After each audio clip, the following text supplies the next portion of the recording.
नमस्कार साथियों, पूर्णिमा Patil talk show में आप सभी का हार्दिक स्वागत है।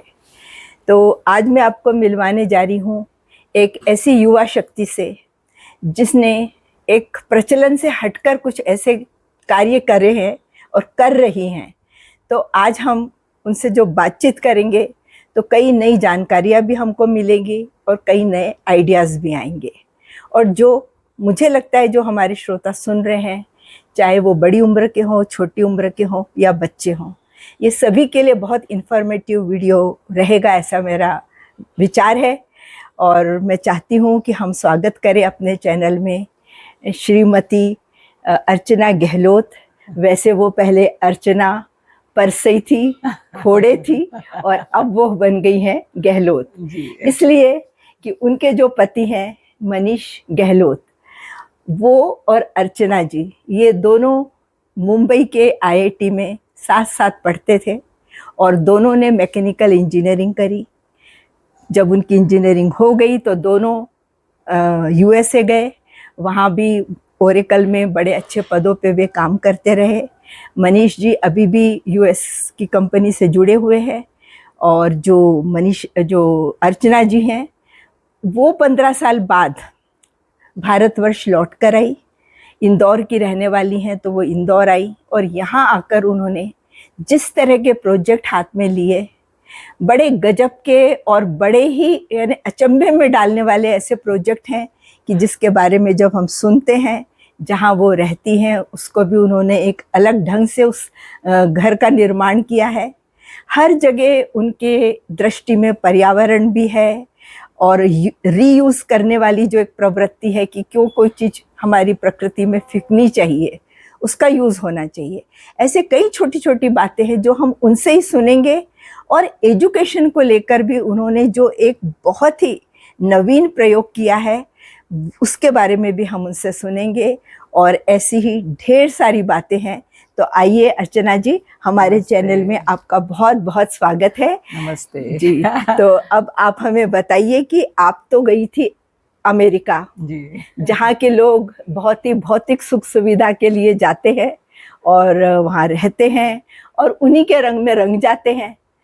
तो हमें आप बताइए कि आपने क्यों 15 साल तक आप वहाँ रहीं और ओरेकल जैसी बहुत बड़ी प्रतिष्ठित कंपनी में और बड़े उच्च पद पे ही आप काम करती रहीं। इसके बावजूद आपने क्या सोचा, क्या आपके मन में आया कि आप वापस लौटकर भारतवर्ष आई? नमस्ते सबको। पूर्णिमा जी, हाँ। बहुत बहुत धन्यवाद। आपसे बात करने का मौका मिल रहा है, आई फील ब्लेस्ड। तो ये आई थिंक मुझको लगता है कि ये सारी चीजें जो संस्कार बचपन के रहते हैं जी, तो मैं आपके ही जैसे गांधीवादी परिवार से हूँ और शुरू से ही सादा जीवन, उच्च विचार, नेचुरल लिविंग देखा मैंने बचपन में जी। फिर मेरे पापा थे, वो भी एक बहुत प्रयोगवीर थे, उन्होंने भी लाइफ में बहुत सारे एक्सपेरिमेंट किए। और जब थोड़ी बड़ी हुई तो मैं एक इतने सुंदर विचारों से हमारा परिचय हुआ, स्वाध्याय परिवार, पूज्य पांडुरंग शास्त्री आठवले, उनके गीता वेद उपनिषद के विचार उनके मुंह से जब सुनती थी कि सही एजुकेशन क्या होता है, education should be life oriented, तो वो सारी चीजें एक बचपन से बड़े होते होते जो ये सब संस्कार मिले, जो ये बीज मिले जी। तो पढ़ाई तो की आईआईटी में जाके मैंने, और मेरे हस्बैंड मनीष, उनसे भी बात करेंगे अभी हम लोग। बिल्कुल। तो ये दिमाग में था कि जो हम लोग कर रहे हैं, जिस चीज के पीछे भाग रहे हैं अपन जी, वो लाइफ का उद्देश्य पूरा उस चीज से नहीं हो पाता है जी। हम लोग आज एक ऐसी ब्लाइंड रेड रेस में लगे हुए हैं कि हमारे जीवन का पर्पस, मानव जीवन क्यों मिला है, मेरे जीवन का क्या उद्देश्य, ये भूलते जा रहे। तो ये चीजें विचार कर करके कि करना है, कुछ अच्छा काम करना है, अपना जो जीवन में जो स्पिरिचुअल, इमोशनल और मटेरियल, ये तीनों का जो बैलेंस होना चाहिए वो कैसे बिठा सकते हैं जी। तो जब आईआईटी करके भी अमेरिका गई तो दिमाग में यही था, मेरे और मनीष के, कि हम लोगों को जो अपना वानप्रस्थ का था, अपना ऋषियों ने जो दिया था कि 50 साल के बाद में हमारा जीवन समाज के लिए, कम्युनिटी के लिए, हमारा भी विकास करें, हमारा एक्सपीरियंस शेयर करें, तो ये सब दिमाग में था। बट हमारा रिटायरमेंट और हमारा वनप्लस शायद और जल्दी प्लान हो गया, काफी यंग एज में ही आ गई आप तो यही था कि जब ऐसे विचारों से जुड़े थे तो बच्चे भी थे, उनको भी लगता था कि हमको कुछ अलग तरीके की रियल एजुकेशन देना। आज की स्कूलिंग है, हम उस स्कूलिंग को एजुकेशन मानते ही नहीं आज जो चल रहा है, तो वो सिर्फ रोटी कमाने का शिक्षण है, बट जीवन का फॉर्मल एजुकेशन है, इसमें यही सब है कि जो पढ़ाई, जो जीवन की पढ़ाई है वो नहीं है जी। उसकी कमी तो है। ये था। दूसरा, जब जीवन में सिंपल और मिनिमल जीवन जीने की इच्छा थी, तो अभी एक मेरा टेड टॉक था, उसमें मैंने यही बताया कि बचपन से पापा को भी देखा, मेरे हस्बैंड को मैं हमेशा मजाक में वो भी कहते हैं कि अर्चना ने ये सारे निर्णय ऐसे लिए कि मैं कोमा में था, फिलोसॉफिकल कोमा में था कि ये क्या, ऐसा कौन करता है। 99% जहाँ अमेरिका जाके और वहां रहने के लिए इच्छुक है, आज भी मौका मिले तो सब लोग यहाँ से अमेरिका चले जाएंगे, वहां से उल्टी गंगा बहाने वाले बहुत कम है। एम्बिशन ही वो रहती है यंग लोगों की। पर कभी भी वो देश बहुत अच्छा है, हमको वहां से भी बहुत सीखने को मिला, बट ऐसा लगा कि अपनी मिट्टी में जाके कुछ करने की इच्छा थी। तो आए बच्चों का, हम लोगों ने उनको ये ऑप्शन दिया कि तुम लोगों को यदि स्कूल नहीं जाना हो तो we are fine, you can design your own education. और दूसरा, वर्क के लिए मुझको लगता था कि मैं जो जीवन जीना चाहती थी और मैं जो काम कर रही थी कि वर्ल्ड में पूरा कंज्यूमरिज्म में बड़े बड़े रिटेलर्स के साथ में काम करती थी, उनके लिए स्ट्रेटेजी बनाती थी ओरेकल में, तो वो और कंज्यूमरिज्म बढ़ा रहा है वर्ल्ड में।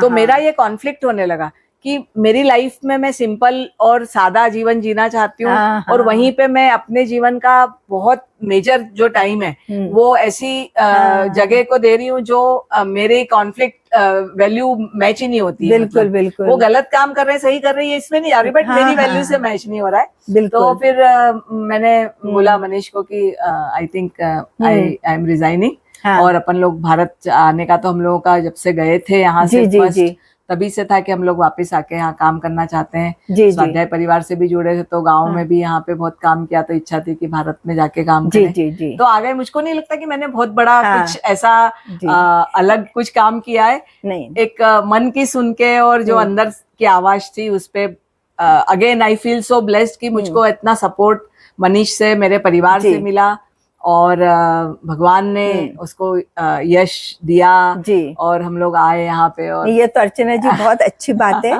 कि आपने जो अपने मन की सुनी, और जब मन की सुनते हैं तो जो फिर काम हम करते हैं वो ज्यादा दिल से होता है और ज्यादा अच्छा भी होता है। और ये भी बहुत अच्छी और बहुत बढ़िया बात है, और जो कि मेरे ख्याल से एक बहुत बड़ा इंस्पिरेशन है दूसरों के लिए भी, कि आपके पति का जो सहयोग आपको मिला, यानी जो आपके पति मनीष हैं वो आपके यानी कॉलेज के दिनों के तो साथी थे, लेकिन कॉलेज के बाद जब मैरिज हो जाती है और जब एक मैरिड लाइफ शुरू होती, और तब आपके 2 छोटे बच्चे भी हो गए थे, पर उस समय आपके पति ने आपके मन में क्या चल रहा है उसको इम्पोर्टेंस दिया। इसी को सच्चा यानी आपका प्रेम विवाह था। यही सच्चा प्रेम है कि उन्होंने इस बात को समझा और ये कहा कि आप जाओ भारतवर्ष, जो इच्छा है वो करो, उनका पूरा सहयोग रहेगा, और वो अपने काम में लगे रहे। दोनों की दोनों आ जाते काम छोड़ के, वो भी सही नहीं था। तो इस तरह की जो आप दोनों की सोच रही, और जिस तरह से आपने अपने परिवार की गाड़ी को जिस तरह से एक ट्रैक पे लाए और आप आगे बढ़े, तो ये है। और ये बड़ी बात नहीं है जैसा आपने कहा, लेकिन मैं इसको एक बड़ी और बहुत महत्वपूर्ण बात मानती हूँ, क्योंकि देखिए ये जीवन का एक टर्निंग पॉइंट हो जाता है कि जब 2 छोटे बच्चों को लेकर तुमने एक ऐसा निर्णय लिया है, और ऐसे भारतवर्ष में आके आप दूसरी किसी कंपनी में काम कर रहे हैं, या कोई दूसरी जगह आपने अपना कोई बिजनेस चालू कर दिया है, ऐसा नहीं था। आपने तो अपनी जीवन शैली को तो बदला, लेकिन साथ में आपने एक नए प्रयोग शुरू करे, और वो कितने सक्सेसफुल होते हैं, और वो भी भारतवर्ष जैसी जगह में, जहाँ के लोग एजुकेशन को सिर्फ और सिर्फ स्कूल कॉलेज में जाना और किताबी ज्ञान और परसेंटेज से एजुकेशन को नापते और तौलते हैं।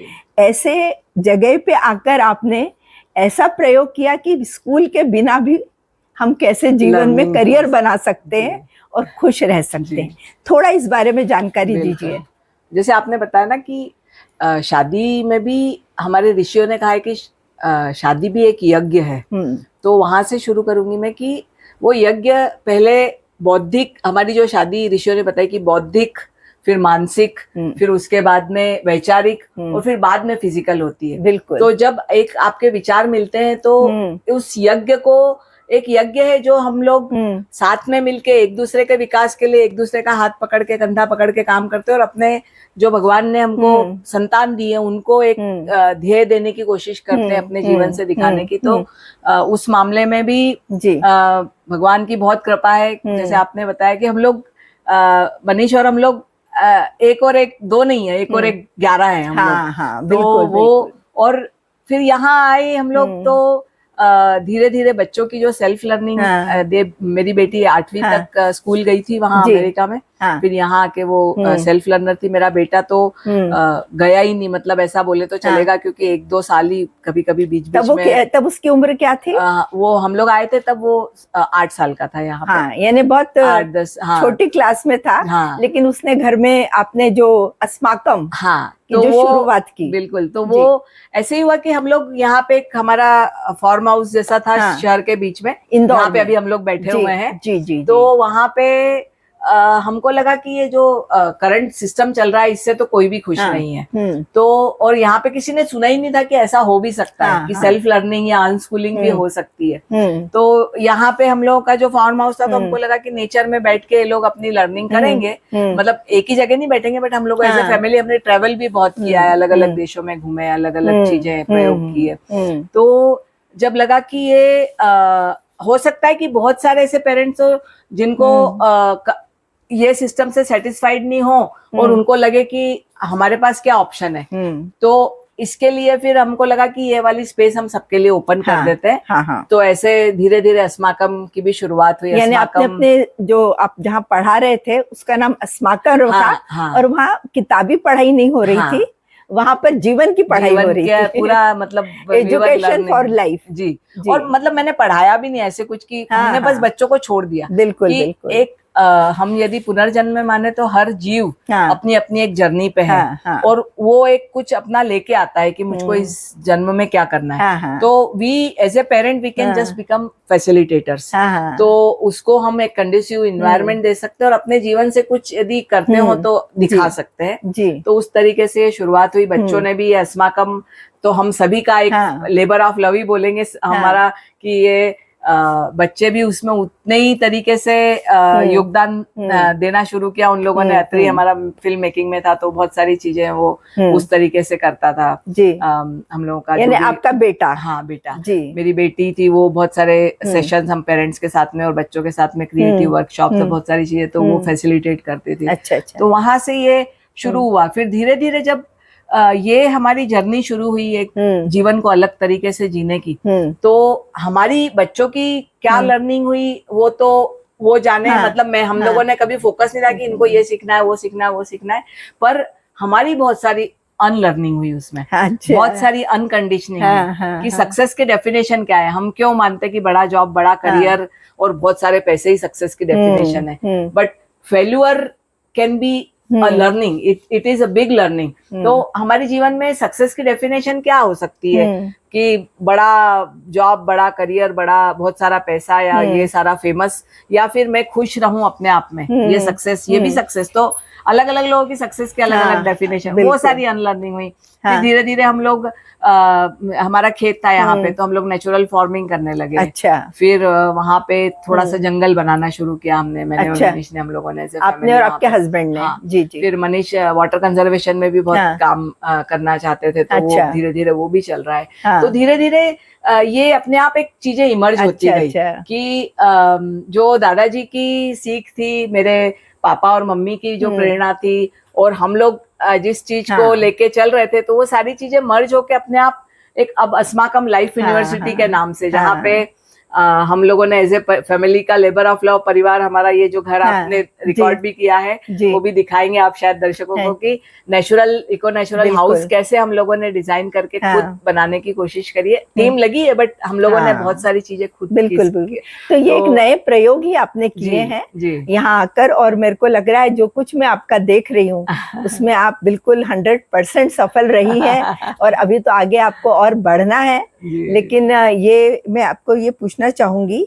कि आपने जब बच्चों को जो एजुकेशन दिया तो आपने साइंस वगैरह कैसे पढ़ाया उनको? नहीं, तो जैसे मैं बोल रही हूँ कि यानी आपने उनको पढ़ने दिया। खान एकेडमी तो अपन जैसे 2006 से खान एकेडमी है, तो अत्री हमारा खान एकेडमी से मैथमेटिक्स और साइंस सीखता था। बाकी फिर नेचर में जो लोग, और उन लोगों ने ऐसे करिकुलम वाइज कुछ पढ़ा ही नहीं है, मतलब कि कोई लैब गए या कोई साइंस का experiment. I think they were just driven by their own curiosity and their own learning patterns, मतलब तो उन लोगों ने अपनी खुद की डिजाइन करी। मतलब हमने करिकुलम वाइज की इस उम्र में ये आना चाहिए, इतना मैथ आना चाहिए, इतना साइंस, ऐसा कुछ भी नहीं है। सो दे आर सेल्फ लर्नर्स, मतलब उनको जो जो जरूरत लगी वो अपने मन से वो रिसोर्सेज देके सीखते गए। तो अभी भी आपका अस्माकम चल रहा है? जी, तो अभी अस्माकम जो as a self learning space से शुरू हुआ था, अभी अस्माकम लाइफ यूनिवर्सिटी के नाम से हम लोग सस्टेनेबिलिटी में काफी काम कर रहे हैं। जो नेचुरल लिविंग पूरा फूड फॉरेस्ट बना रहे हैं, उसके साथ में वेलनेस में बहुत काम कर रहे हैं, क्योंकि मैंने खुद अपना नेचुरल हीलिंग के तरीके से वाटर ओनली फास्टिंग करके मैंने खुद अपना डायबिटीज भी रिवर्स किया है। I started listening to my body. जब आप दुनिया की दौड़ में नहीं दौड़ते और अपने आप अकेले में शांत बैठ के और अपना जीवन जीने की और आसपास की चीजों को सुनने की कोशिश करते हैं, तो आप अपनी बॉडी को भी सुनना शुरू करते हैं। और तब मालूम पड़ा कि ये सारी चीजें तो बहुत सिंपल है, जिसको हमने इतना बड़ा हवा बना के रखा आज मेडिकल साइंस, इतना बड़ा बिजनेस जो बन चुका फार्मास्यूटिकल, और इतनी दवाइयां नहीं है, जरूरत ही नहीं है आपको स्वस्थ रहने के लिए। ये सब एक्सटर्नल चीजों की जरूरत ही नहीं है। You start listening to your body, you start listening to your ancestors wisdom, grandmas recipes और उनकी जो रेमेडीज है, और बहुत सारी चीजें। तो मैंने अपना डायबिटीज रिवर्स किया, तो वो वाले एक्सपेरिमेंट्स के साथ में ये लगा कि हर चीज सेल्फ हीलिंग हो सकती है। तो हमारा एक, क्योंकि ये तीनों चीजें जो सस्टेनेबल और सिंपल मिनिमलिज्म तरीके से रहना, नेचुरल इकोलॉजिकल लिविंग करना, और अपनी बॉडी को सुन के वेलनेस पे काम करना, और लाइफ स्किल्स जो बहुत इंपॉर्टेंट चीजें हैं, जो एक दूसरे से एक पर्सनल इंटरपर्सनल कम्युनिकेशन हो गया, रिलेशनशिप हो गई, क्रिटिकल थिंकिंग हो गई, प्रॉब्लम सॉल्विंग हो गई, कुकिंग हो गया, ग्रो योर ऑन फूड, ऐसे बहुत सारी चीजें लाइफ स्किल्स जो आज कोई यूनिवर्सिटी और कोई स्कूल में नहीं कराते। तो हमको लगा कि इतना यूनिवर्स में लाइफ से रिलेटेड जितनी सारी चीजें वो कोई यूनिवर्सिटी में नहीं है, तो अस्माकम उसमें काम कर रहा है। क्योंकि हमारे एक्सपेरिमेंट्स हैं कि एक शब्द में बोलूं मैं तो हमारी फैमिली की journey zero outsourcing for food, health and education, इस पे हम चलने की कोशिश कर रहे हैं। हम चाहते हैं कि बहुत बड़ी कम्युनिटी बने और सब लोग इस बारे में सोचे कि हमको कोई भी चीज आउटसोर्स करने की जरूरत नहीं है। भगवान ने और पृथ्वी माता ने हमको इतना सक्षम बना के भेजा है। ये गांधी जी ने तो जैसे कहा है कि मतलब जो मनुष्य है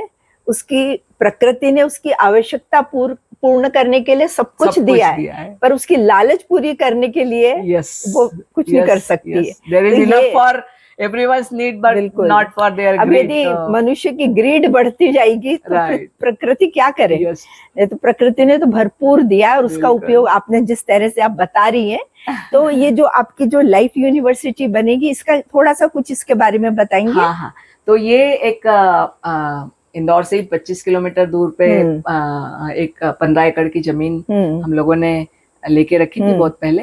अब उसको पूरा हम लोग पर्माकल्चर बेस्ड फूड फॉरेस्ट बन रहा है। उसमें 150 टाइप्स ऑफ ट्रीज है। अभी 5000 प्लांट हो गए हैं। उसके बाद में 20,000 और मतलब 25 से 30,000 उस जमीन में हम लोग पूरा ट्रीज उगाने वाले हैं। फ्रूट्स के हो गए, नेटिव ट्रीज हो गए, मेडिसिनल हो गए, बहुत सुंदर, पूरी बायोडाइवर्सिटी। जितने भी जीव भगवान ने बनाए उन सब की जरूरत के लिए क्या क्या चीजें हैं वो सब बायोडाइवर्सिटी के लिए, कि वहाँ चिड़ियाओं के लिए भी खाना है, चींटी के लिए भी खाना है, हर प्राणी के लिए। अच्छा। तो अलग अलग जो जमीन वाले प्राणी है उनके लिए भी, उड़ने वालों के लिए भी, उसके लिए भी। तो एक पूरा फूड फॉरेस्ट बन रहा है वहां पे। हम लोग एक रेसिडेंशियल पूरा नेचुरल बिल्डिंग, जो चूना गुड़ उड़द इस सब में जिसका जुड़ाई हो रही, पुराने स्टाइल का जो अपना बनता था वो लाइम, उसमें नेचुरल आर्किटेक्ट के हिसाब से जैसे घर बनाया है वो रेसिडेंशियल स्पेस बन रहा है। तो वहां पे जाके हम लोग, अभी बहुत बड़ी कम्युनिटी हो गई है अस्माकम की भी, इंदौर में भी और बाहर भी जो लोग हमको फॉलो करते हैं। तो अब आगे जाके उसमें हम लोग शॉर्ट टर्म और long term programs under sustainability, wellness and life skills, ऐसे वर्टिकल्स में हम लोग करेंगे। अच्छा। अलग अलग इंस्टीट्यूट्स के साथ हम लोग काम कर रहे हैं, उनको हम लोग मेंटर कर रहे हैं कि how they can make their campus zero waste campus, sustainability के लिए। अलग अलग कॉर्पोरेट्स और अलग अलग कंपनीज वाले उन लोगों के साथ में मिलकर टेक्नोलॉजी, आज के जमाने में जो एआई है उसको लेके और हम उसको सस्टेनेबिलिटी से जोड़ के, और हम कैसे, ताकि अपना जिसको जो करना है करे। सब जरूरी नहीं कि सब लोग हमारे जैसे जीवन जी सकते हैं, मतलब हम लोग ब्लेस्ड हैं कि हम कर पाए हैं, बट शायद सबके लिए पॉसिबल नहीं है। बट अपनी नॉर्मल जिंदगी में भी हम इन सब चीजों का कैसे मतलब कोऑर्डिनेट करके इंटीग्रेट अपनी लाइफ में कैसे कर सकते हैं। तो उसमें काम चल रहा है। बहुत बहुत सुंदर कार्य आप कर रही है। और यानी आपने जैसे आपके जो दोनों बच्चे हैं वो भी जैसे अस्माकम में पढ़ते हुए वो एकदम से आईआईटी मद्रास में एडमिशन मिल गया, आपकी बेटी को यूएसए में एडमिशन मिल गया और वो वहाँ पढ़ रही है और अब वो वहाँ पे काम भी करने लग गई है। तो यानी ये सिद्ध करता है कि यदि इस तरह का एजुकेशन बच्चों को दिया जाए जो उन पर और पेरेंट्स पे बोझ ना हो, बिल्कुल, तो हम अपनी जिंदगी में ज्यादा सफल हो सकते हैं जी। आप कुछ संदेश देना चाहेंगी हमारे ऑडियंस को? मैं संदेश तो कुछ भी नहीं, बट मुझको लगता है कि ट्रस्ट योर सेल्फ और बिकम कॉन्शियस क्रिएटर्स, क्योंकि हम सबको भगवान ने, जो हमारे पूरे विश्व का निर्माता है, क्रिएटर है, उसने हम सबको एक क्रिएशन की शक्ति देके भेजी है। तो हम लोग अपने मन की सुने और कुछ सोच के, और हमको जो क्रिएशन की जो कैपेबिलिटीज देके भेजी है उसका हम लोग कुछ उपयोग कॉन्शियस क्रिएशन में करें। और बाकी तो जिंदगी मजे के लिए जिए बढ़िया, और अपनी जिंदगी में जितने एक्सपेरिमेंट्स कर सकते हैं करें। यहाँ मैं एक थोड़ा और पूछना चाहूंगी अर्चना जी आपसे कि जैसे आपने कुछ किसानों को, फार्मर्स जो आपके मतलब इंदौर के आसपास जो हैं, उनको भी आपने, मैंने कुछ पढ़ा था कि आपने इकट्ठा किया था कुछ सब्जियां उनकी, आप यानी पैक करवाती थी जी, और उनकी मार्केटिंग वगैरह करवा, तो कुछ थोड़ा इस बारे में बोलिए। वो मेरी बेटी और हम लोगों ने एक और स्टार्टअप किया था जो अभी थोड़ा सा साइडलाइन पे, कनेक्टिंग थ्रू फूड करके। उसमें एक तो था कि हम लोग होम, उसका एक वर्टिकल था कि होम मील्स, कि हम एक दूसरे के साथ बैठ के खाना खा सकें। वो अलग अलग ऑथेंटिक खाना अलग अलग जगह का, और उस बहाने हम एक दूसरे से कनेक्ट हो सके, कॉन्वर्सेशन कर सके, और हम अपने उस पारंपरिक फूड को जिंदा रख सके। जी जी। और दूसरा ये था कि नेचुरल फार्मर्स जो हैं, क्योंकि इसमें क्या है कि आप ऑर्गेनिक और नॉर्मल जो वो देखेंगे तो 3 गुना ऑर्गेनिक बहुत सारे लोग अफोर्ड नहीं कर सकते। तो हमारा ये आइडिया था कि हम नेचुरल फार्मर्स से जुड़ेंगे और हम उन फैमिलीज को सीधे फार्मर्स से जोड़ेंगे, ताकि उसके बीच में कोई बिचौलिया नहीं रहे। बिल्कुल। और उन लोगों का एक तो प्राइस पॉइंट किसानों को सही मिल सके, फैमिलीज को कम प्राइस में शुद्ध खाना मिल सके, और एक जो ग्रेटिट्यूड होता है फैमिलीज का किसान के लिए, क्योंकि आज हमको नहीं मालूम है कि किसान कितनी मेहनत करके उगा रहे हैं। तो हम चाहते थे कि डायरेक्ट फैमिलीज उन किसानों से जुड़े। तो वो एक हम लोग का प्लेटफॉर्म अभी भी है, चल रहा है वो भी, पर अभी थोड़ा सा यूनिवर्सिटी के इसमें ज्यादा बिजी है, लेकिन वो आगे पीछे वो भी आपका फिर शुरू होगा। तो ये बहुत अच्छी बात आपने बताई है। आपको बहुत बहुत धन्यवाद, और सभी श्रोताओं को बहुत बहुत धन्यवाद।